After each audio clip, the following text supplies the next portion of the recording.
हरिओम. श्री विष्णू सहस्रनाम. श्रीराम कोल्हटकर यांनी केलेले निरूपण. वर्धनः आणि वर्धमानः.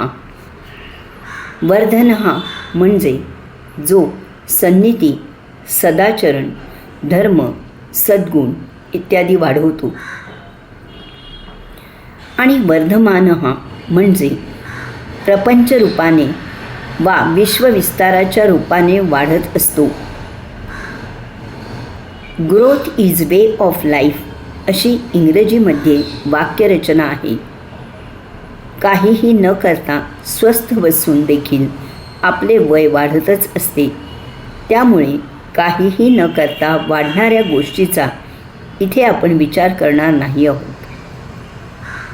शुद्ध बीजापोटी फळे रसाळ गोमटी असे तुकोबा सांगून गेले आहेत.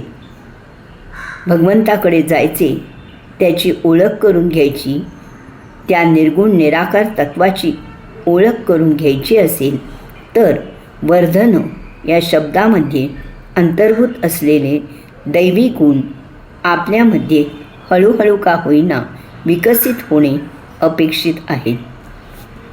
विवेकबुद्धी, संवेदनशीलता जागृत ठेवली, जोपासली तर हे गुण अंगवळणी पडणे अवघड वाटू नये. त्यासाठी पहिले पाऊल आपण उचलावे एवढीच माफक अपेक्षा आपल्याकडून भगवंताची आहे. एकदा आपण सदाचरणाचा साक्षीभाव जोपासण्याचा राजमार्ग धरला तर आड रस्त्याला जाऊ न देण्याची जबाबदारी भगवंतावर पडते. या राजमार्गावरून जाताना छोटे मोठे सुखदुःखाचे गतिनिरोधक तो ठेवणारच, कारण त्याशिवाय आपण टावून सुलाखून कसे निघणार. आपण काठावर पास व्हावे अशी योगेश्वराची अपेक्षा नाही. किंबहुना माझा भक्त आहे तर त्याने 100पैकी 100 गुणच मिळवले पाहिजेत असे त्यास वाटते.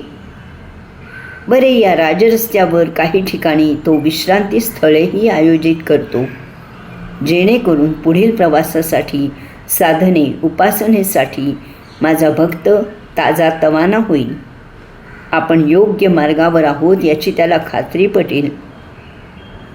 80-90 वर्षाच्या मानवी आयुष्यात आपल्यासाठी योगेश्वरांनी किती तजवीज करावी, किती काळजी व्हावी, किती लांब पल्ल्याच्या योजना आखाव्यात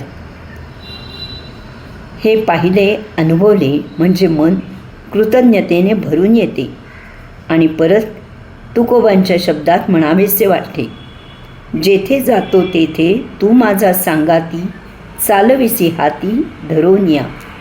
हरिओम.